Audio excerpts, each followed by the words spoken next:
அனைவருக்கும் வணக்கம். நம்ம இன்றைக்கி பார்க்க போகிற டாபிக் என்ன அப்படின்னா, பாண்டிச்சேரியில் வரப்போகிற ஹோம்கார்டு எக்ஸாமுக்கு முக்கியமான ஜிகே டாபிக் நம்ம பார்த்துட்ருக்கோம். ப்ரீவியஸ் வீடியோஸில் நம்ம என்ன பார்த்துருந்தோம்னா, இந்தியாவில் உள்ள முக்கியமான நீர்வீழ்ச்சிகள் என்ன, மிகப்பெரிய நீர்வீழ்ச்சி என்ன, அதுக்கப்புறம் வனவிலங்கு சரணாலயம் எத்தனை இருக்குது, அதுக்கப்புறம் முக்கியமான வனவிலங்கு சரணாலயம் என்னன்னு பார்த்துருந்தோம். இந்த வீடியோவில் இந்தியாவில் உள்ள முக்கியமான பேர்டு சாங்சுவரி, அதாவது பறவைகள் சரணாலயத்தை நம்ம பார்க்கலாம். சரிங்களா? இந்தியாவில் உள்ள முக்கியமான பறவைகள் சரணாலயத்தை பொறுத்த வரைக்கும் தமிழ்நாட்டில் மிக முக்கியமாக ஒரு 5 பறவைகள் சரணாலயம் இருக்குது.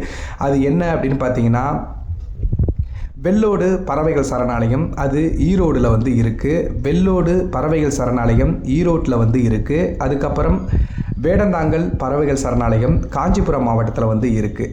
வேடந்தாங்கல் பறவைகள் சரணாலயம் காஞ்சிபுரம் மாவட்டத்தில் இருக்குது. அதுக்கப்புறம் வேட்டக்குடி பறவைகள் சரணாலயம் சிவகங்கை மாவட்டத்தில் இருக்குது. வேட்டக்குடி பறவைகள் சரணாலயம் எங்கே இருக்குது அப்படின்னா சிவகங்கை மாவட்டத்தில் இருக்குது. அதுக்கப்புறம் காரைவெட்டி பறவைகள் சரணாலயம் அரியலூர் மாவட்டத்தில் இருக்குது. காரைவெட்டி பறவைகள் சரணாலயம் அரியலூர் மாவட்டத்தில் இருக்குது. அதுக்கப்புறம் மிக முக்கியமாக கூந்தன்குளம் பறவைகள் சரணாலயம் திருநெல்வேலி மாவட்டம், தமிழ்நாட்டில் திருநெல்வேலி மாவட்டத்தில் இருக்கக்கூடிய முக்கியமான பறவைகள் சரணாலயம் எது அப்படின்னு பார்த்தீங்கன்னா கூந்தன்குளம் பறவைகள் சரணாலயம். சரிங்களா? அப்போ தமிழகத்தை பொறுத்த வரைக்கும் மிக முக்கியமாக 5 இடத்துல பறவைகள் சரணாலயம் இருக்குது. அது என்ன அப்படின்னு பார்த்தீங்கன்னா, வெள்ளோடு பறவைகள் சரணாலயம், அதுக்கப்புறம் வேடந்தாங்கல் பறவைகள் சரணாலயம், வேட்டக்குடி பறவைகள் சரணாலயம், காரைவெட்டி பறவைகள் சரணாலயம், கூந்தன்குளம் பறவைகள் சரணாலயம் இருக்குது. சரிங்களா? அதுக்கப்புறம் ஆந்திராவில் இருக்கக்கூடிய முக்கியமான பறவைகள் சரணாலயம் என்னென்னா உப்பலக்காடு பறவைகள் சரணாலயம்.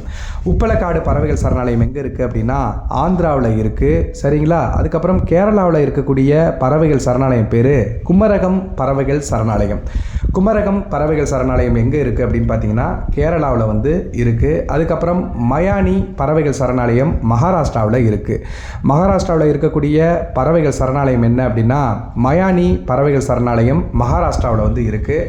அதுக்கப்புறம் பாருங்களேன், குஜராத்தில் இருக்கக்கூடிய பறவைகள் சரணாலயம் பேர் நல் சரோவர் பறவைகள் சரணாலயம். நல் சரோவர் பறவைகள் சரணாலயம் குஜராத்தில் இருக்குது. நவாப்கஞ்ச் பறவைகள் சரணாலயம் உத்தரப்பிரதேஷில் இருக்குது.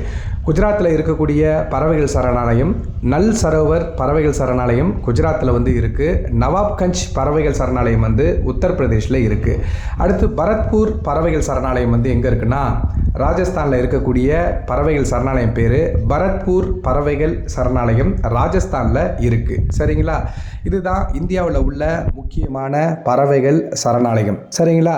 பறவையை பொறுத்த வரைக்கும் உங்களுக்கே தெரியும், அந்த பறவை எப்படி பறக்குது அப்படின்னா அதனுடைய எலும்பை என்னென்னு சொல்லுவாங்க அப்படின்னு பார்த்தீங்கன்னா நியூமேட்டிக் போன்ஸ் அப்படின்னு சொல்லுவாங்க. அதாவது நியூமேட்டிக் போன்ஸ் அப்படின்னா அந்த பறவையுடைய எலும்பில் காற்று நிரம்பி இருக்கும். அதனால தான் அது வானத்தில் பறக்கிறதுக்கு ஏதுவாக இருக்குது. அப்போது நம்மளுடைய எலும்பில் மனிதர்களுடைய எலும்புக்குள்ளே எலும்பு மஜ்ஜை இருக்கும். ரைட்டுங்களா? ஆனால் பறவையோட எலும்புக்குள்ளே காற்று தான் இருக்கும். அதனால தான் பறவை பார்த்திங்கன்னா பறக்குது. சரிங்களா? அந்த போனை என்னென்னு சொல்லுவாங்கன்னா நியூமேட்டிக் போன்ஸ் அப்படின்னு சொல்லுவாங்க. ஓகேங்களா? ஸோ இந்தியாவில் உள்ள பறவைகள் சரணாலயத்தை பொறுத்த வரைக்கும் வெள்ளோடு பறவைகள் சரணாலயம் ஈரோடில் இருக்குது. வேடந்தாங்கல் பறவைகள் சரணாலயம் காஞ்சிபுரம் மாவட்டத்தில் இருக்குது. வேட்டக்குடி பறவைகள் சரணாலயம் சிவகங்கையில் இருக்குது. அதுக்கப்புறம் காரைவெட்டி பறவைகள் சரணாலயம் அரியலூர் மாவட்டத்தில் இருக்குது. சரிங்களா? அதுக்கப்புறம் கூந்தன்குளம் பறவைகள் சரணாலயம் தமிழ்நாட்டில் திருநெல்வேலி மாவட்டத்தில் இருக்குது. ஆந்திராவில் இருக்கக்கூடிய பறவைகள் சரணாலயம் பேர் உப்பலக்காடு. கேரளாவில் இருக்கக்கூடிய பறவைகள் சரணாலயம் குமரகம் அப்படிங்கிறது. மகாராஷ்டிராவில் இருக்கக்கூடியது மயானி பறவைகள் சரணாலயம். நல் சரோவர் பறவைகள் சரணாலயம் குஜராத்தில் இருக்குது. நவாப்கஞ்ச் பறவைகள் சரணாலயம் உத்தரப்பிரதேஷில் இருக்குது. பரத்பூர் பறவைகள் சரணாலயம் ராஜஸ்தானில் இருக்குது. இந்த பரத்பூர் பறவைகள் சரணாலயத்தை தெளிவாக ஞாபகம் வச்சிங்க, இது ராஜஸ்தானில் இருக்குது. சரிங்களா? அடுத்து பார்த்தீங்கன்னா தமிழ்நாட்டில் உள்ள தேசிய பூங்காக்கள்.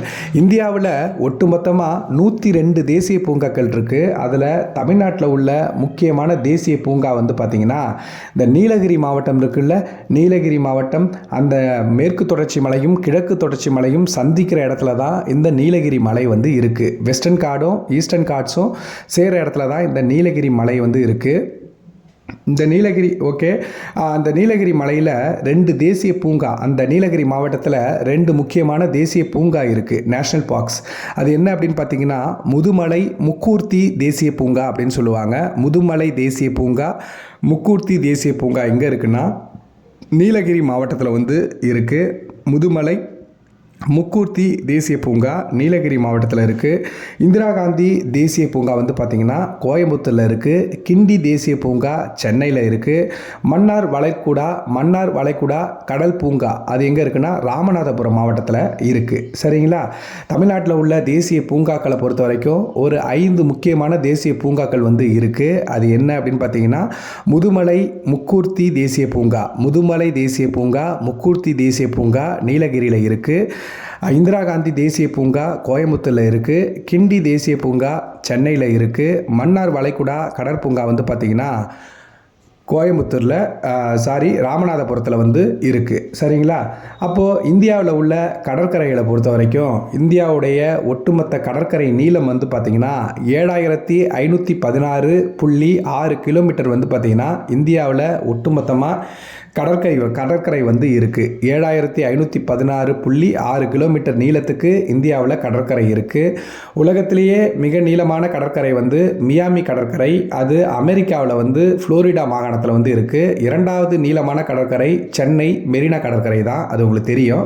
ஸோ அதே மாதிரியே முக்கியமான கடற்கரைகள் பார்த்திங்கன்னா தமிழ்நாட்டில் தனுஷ்கோடி கடற்கரை. இதை பார்த்திங்கன்னா இந்த நீல ரத்தின நிறத்தில் அந்த தண்ணி வந்து காணப்படும். தமிழ்நாட்டில் தனுஷ்கோடி கடற்கரை. கேரளாவில் வந்து பார்த்திங்கன்னா 2 ஃபேமஸான கடற்கரை இருக்குது. அது பேர் வர்கலை கடற்கரை, அதுக்கப்புறம் மராரி கடற்கரை அப்படிங்கிறது கேரளாவில் வந்து ரொம்ப ரொம்ப ஃபேமஸ். வர்கலை கடற்கரை, மராரி கடற்கரை அப்படின்னு சொல்லுவாங்க.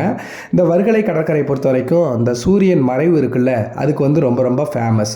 மராரி கடற்கரை பொறுத்த வரைக்கும் இது 2 மணல் திட்டுக்கள் நடுவில் ஒரு தொட்டி கட்டினா இப்படி இருக்கும், அந்த மாதிரி இருக்கும் இந்த மராரி கடற்கரை. கோவாவில் இருக்கக்கூடிய கடற்கரை பேர் அகுத்தா கடற்கரை அப்படின்னு சொல்லுவாங்க. கோவாவில் இருக்கக்கூடிய கடற்கரை பேர் அகுத்தா கடற்கரை அப்படின்னு சொல்லுவாங்க. கர்நாடகாவில் இருக்கக்கூடிய கடற்கரை வந்து ஓம் கடற்கரை அப்படின்னு சொல்லுவாங்க. அதை பார்க்குறதுக்கு ஓம் எழுத்து இருந்தால் எப்படி இருக்கும் அந்த மாதிரி இருக்கும். அதனால் கர்நாடகாவில் இருக்கக்கூடிய கடற்கரை ஓம் கடற்கரை, கோவாவில் இருக்கக்கூடிய கடற்கரை அகுத்தா கடற்கரை அப்படின்னு சொல்லுவாங்க. மகாராஷ்டிராவில் இருக்கக்கூடிய கடற்கரையோட பேர் தர்கார்லி கடற்கரை. ஓகேங்களா? மகாராஷ்டிராவில் இருக்கக்கூடிய கடற்கரை பேர் தர்கார்லி கடற்கரை. ஓகேங்களா? தமிழ்நாட்டில் இருக்கிறது தனுஷ்கோடி கடற்கரை, கேரளாவில் மராரி கடற்கரை, வர்கலை மற்றும் மராரி கடற்கரை, கோவாவில் இருக்கிறது அகுத்தா கடற்கரை, கர்நாடகாவில் இருக்கிறது ஓம் கடற்கரை, மகாராஷ்டிராவில் இருக்கிறது தர்கார்லி கடற்கரை.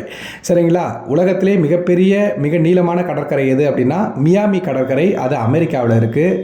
உலகத்திலே 2வது மிக பெரிய கடற்கரை வந்து மெரினா கடற்கரை. தேங்க்யூ. அடுத்த டாப்பிக்கில் வந்து சந்திக்கலாம்.